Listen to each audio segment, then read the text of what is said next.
नमस्कार दोस्तों, आज हम लोग पढ़ने वाले हैं क्लास 11 का हिस्ट्री सेमेस्टर 2। ठीक है। तो आज जो है हम लोग हमारा जो प्रश्न है कि राजा के अधिकार एवं कर्तव्यों के बारे में कौटिल्य का क्या विचार था, उसको जो हम लोग पढ़ने वाले हैं। तो आइए हम लोग अधिकार और कर्तव्य के बारे में पढ़ते हैं कि राजा के जो अधिकार एवं कर्तव्य होते हैं उसके बारे में कौटिल्य जी ने क्या सिद्धांत प्रस्तुत किया है कि राजा को किस प्रकार से होना चाहिए, उनके अधिकार और कर्तव्य को समझाने का प्रयास किया है। तो आइए उसको हम लोग समझते हैं। तो देखिए, आपके जो बुक में है वो थोड़ा सा दिया हुआ है लेकिन बिखरा हुआ है, तो उसको मैं अच्छे से समझाने का प्रयास कर रहा हूँ। आपका बुक कोई भी हो, चाहे वो निर्मल प्रकाशन का बुक हो या कोई अदर पब्लिकेशन का बुक हो, उससे मतलब नहीं है, बस आपको टॉपिक को समझना है। ठीक है। तो आइए हम लोग टॉपिक को समझते हैं। हमारा टॉपिक है कि राजा के अधिकार एवं कर्तव्य के बारे में जो कौटिल्य यानी कि विष्णुगुप्त जी ने एक सिद्धांत प्रस्तुत किया कि अधिकार, राजा के कुछ अधिकार होते हैं, कर्तव्य होते हैं, उसके बारे में आज हम लोग पढ़ने वाले हैं। तो देखिए, राजा जो है उसके अधिकार क्या है। तो देखिए, एक शब्दों में अगर मैं कहूं कि राजा का अगर अधिकार होता है तो वो अधिकार क्या है, तो देखिए कहने का मतलब है कि राजा का जो है, राजा क्या है, राज्य का प्रधान होता है। ठीक है। अगर किसी राज्य का प्रमुख केंद्र बिंदु के रूप में अगर हम जानते हैं तो वो है राजा, यानी कि राज्य का प्रमुख केंद्र बिंदु राजा है। यानी कि राज्य जो है पूरे इर्द गिर्द राजा के आसपास ही घूमता रहता है। तो कहने का तात्पर्य है कि राजा जो है, राजा का प्रथम कर्तव्य है अपने राज्य की सुरक्षा करना या अपने राज्य के लोगों की रक्षा करना। ठीक है। उनका परम कर्तव्य होता है। ठीक है। तो पहला हो जाएगा कि राजा का जो प्रमुख कर्तव्य है वो अपने राज्य की रक्षा करना, उसे सुरक्षा प्रदान करना। कहने का मतलब है कि राज्य में जो भी लोग रहते हैं उनका दायित्व होता है, मतलब राजा का दायित्व होता है कि जो है राज्य को जो सुरक्षा प्रदान करना। कहने का मतलब है कि राजा और प्रजा के बीच में पिता और पुत्र का जो है संबंध होता है। ठीक है। जिस प्रकार जो है पुत्र जो है, पिता जो है पुत्र की रक्षा करता है, उनके सारे कर्तव्यों को पूर्ण करता है यानी पूरा करता है। ठीक है। अपने पुत्र पर उनका विशेष अधिकार होता है। उसी प्रकार से किसी राज्य में राजा का जो प्रथम अधिकार एवं कर्तव्य है कि अपने राज्य की रक्षा करना। ठीक है। अपना जो राज्य के लोग हैं, राजा का जो भी राज्य है और उनके लोग हैं वो पुत्र के समान है, राजा स्वयं पिता के समान है। तो कोई भी पिता है जो अपने पुत्र की रक्षा करता है, उनका जो भी दायित्व होता है उसे वो पूर्ण करता है। उसी प्रकार से राज्य में जो भी जनता है उनका जो है विशेष ध्यान रखना, ठीक है, उनकी रक्षा करना, उनकी सुरक्षा करने का संपूर्ण दायित्व एवं कर्तव्य राजा का होता है। तो राजा और राज्य के बीच में पिता और पुत्र का संबंध होता है। कहने का मतलब है कि राजा अगर पिता है तो जो भी प्रजा है यानी राज्य में रहने वाले जो भी जनता है यानी प्रजा है वो पुत्र के समान है। समझ में आ गया। राजा और प्रजा यानी कि राजा और प्रजा के बीच में पुत्र और पिता का संबंध होता है। ठीक है। तो पहला जो राजा का अधिकार या कर्तव्य होता है अपने राज्य की सुरक्षा करना। यहां तक क्लियर है। उसके बाद देखिए दूसरा जो राजा का कर्तव्य होता है वो होता है वर्ण आश्रम। कहने का मतलब है कि जो भी वर्ण आश्रम यानी कि कितने प्रकार के जो वर्ण है ना, ब्राह्मण क्षत्रिय वैश्य शूद्र, उन उन वर्णों में भी कुछ अपने अपने धर्म आश्रम होते हैं। ठीक है। उन उनके जो अपने धर्माश्रम होते हैं या उनके जो भी धर्म होते हैं उस धर्म को बनाए रखने का भी दायित्व या कर्तव्य राजा का होता है। ठीक है। तो कहने का मतलब है कि सब वर्णों को जो अपना वर्ण आश्रम व्यवस्था होता है उनको बनाए रखने के लिए भी राजा का जो है संपूर्ण कर्तव्य होता है। ठीक है। अब देखिए तीसरा होता है, कहने का मतलब है दंड। ठीक है। दंड की व्यवस्था करना। अब देखिए दंड की जो व्यवस्था होगा वो किसी क्रोध में आकर के राजा जो है किसी को क्रोध में आकर के दंड नहीं दे सकता है। ठीक है, ठीक है। अब मान लीजिए राजा अत्यधिक क्रोधित हो गया, उसे मृत्यु दंड दे दिया, तो ऐसा नहीं होना चाहिए। राजा जो भी दंड देगा प्रजा को, या फिर प्रजा में जो भी दोषी पाए जाने वाले लोग होंगे उनको राजा जो है विवेकपूर्ण और न्यायपूर्ण दंड देता है।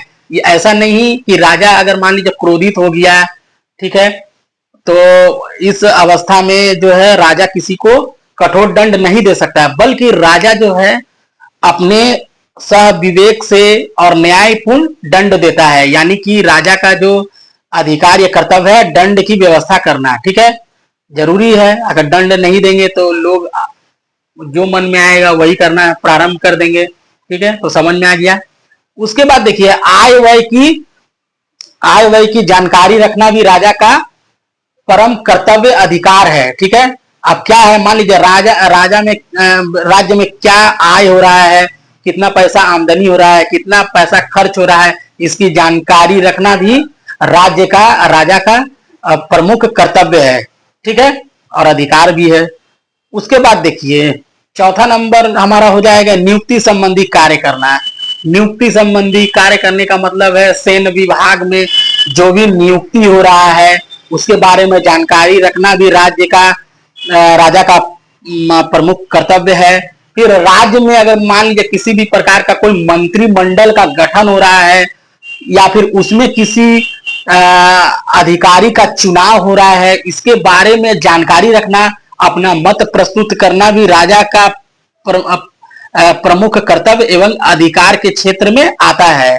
ठीक है, यह भी कार्य है राजा का। उसके बाद देखिए राजा का प्रमुख कर्तव्य है लोकहित की रक्षा करना। ठीक है, सामाजिक कल्याण संबंधी कार्य करना, यह भी राजा का जो है प्रमुख कार्य एवं अधिकार है। ठीक है, उसके बाद देखिए राजा का प्रमुख कर्तव्य क्या है, राजा का प्रमुख कर्तव्य जो है युद्ध करना। ठीक है, राजा का जो है प्रमुख कर्तव्य है युद्ध करना। ठीक है, अब जैसे हम लोगों ने अभी 15 अधिकरण जो हम लोगों ने पढ़ा पिछले में कि अर्थशास्त्र 15 अधिकरण है, इन 15 अधिकरणों में 9 अधिकरण तो केवल युद्ध से संबंधित है, प्रत्यक्ष रूप से या अप्रत्यक्ष रूप से अगर हम देखें तो युद्ध से संबंधित है। मान लीजिए कि 15 अधिकरण है, उनमें से जो है 9 अधिकरण है, जो भी 9 अधिकरण है वो पूर्ण रूप से देखा जाए तो प्रत्यक्ष या अप्रत्यक्ष रूप से जो है युद्ध से संबंधित उसमें जानकारी दी गई है या युद्ध से संबंधित है बाकी के अंतिम 9 अधिकरण। ठीक है, तो युद्ध करना भी जो है राजा का जो कर्तव्य है या अधिकार है। कहने का तात्पर्य है कि अगर मान लीजिए कि राजा को खुद से युद्ध ना करना है, मान लीजिए राजा बहुत ही धैर्यवान है, ठीक है, कौटिल्य के अनुसार कौटिल्य जी कहते हैं कि एक राजा को जो है खुद से जो है युद्ध ना करना, लेकिन अगर कोई दुश्मन अगर अपने राज्य में आक्रमण करता है तो उसे पलटवार देने का भी जो है राजा का परम कर्तव्य है कि उस दुश्मन को जो है चुनौती दे।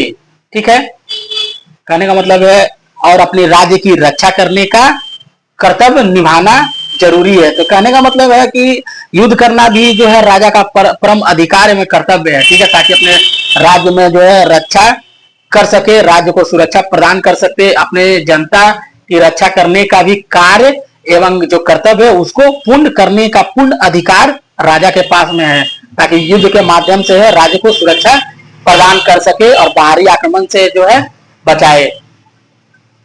तो हम लोगों ने देखा कि कौटिल्य जी के अनुसार जो है राजा के कुछ अधिकार एवं कर्तव्य के बारे में चर्चा की गई है। तो कौटिल्य जी कहते हैं कि जो भी राजा के अधिकार एवं कर्तव्य जो है, राजा का पहला जो कर्तव्य है राज्य की सुरक्षा करना। ठीक है, दूसरा जो है वर्ण आश्रम धर्म बनाए रखना।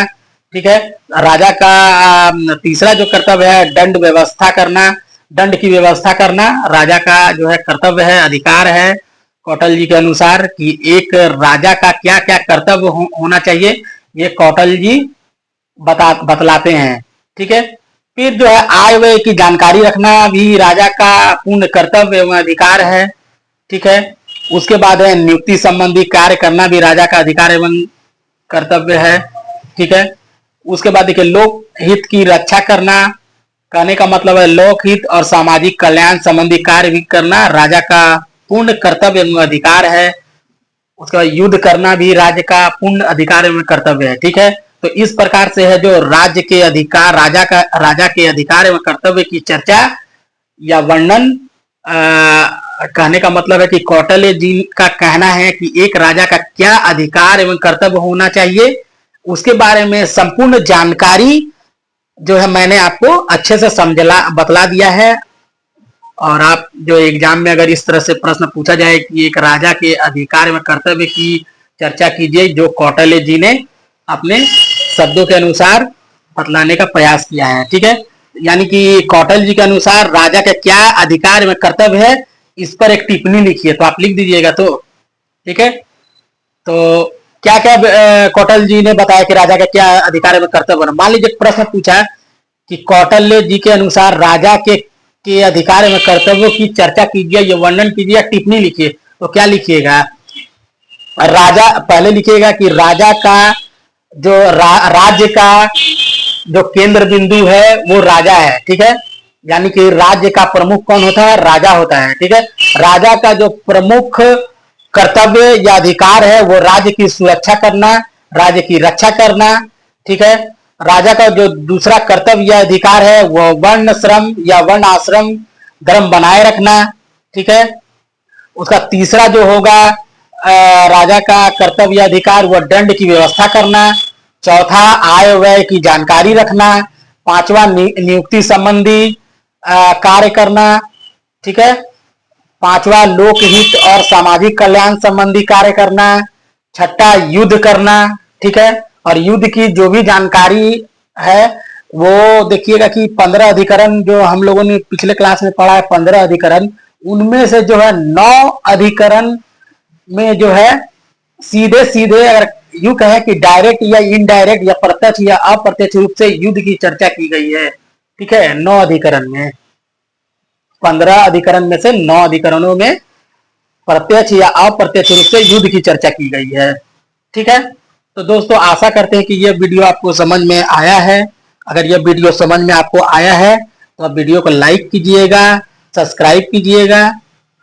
ठीक है, और अपने दोस्तों को शेयर कीजिएगा। ठीक है, और लगातार वीडियो को देखिएगा क्योंकि मैं ये सारे जो है टॉपिक को एक एक करके समाप्त कर दूंगा। मैं पूरे बुक को पढ़ाऊंगा। ठीक है, तो आपका बुक कोई भी हो, निर्मल प्रकाशन या अदर कोई भी पब्लिकेशन का बुक हो, उसका जानकारी आपको नहीं रखना है। बस जानकारी इतना रखना है कि जो मैं पढ़ा रहा हूँ उसको अच्छे से समझना है और अपने एग्जाम में अच्छे से लिख देना है। ठीक है, हम लोग मिलते हैं एक नए वीडियो के साथ, तब तक के लिए धन्यवाद।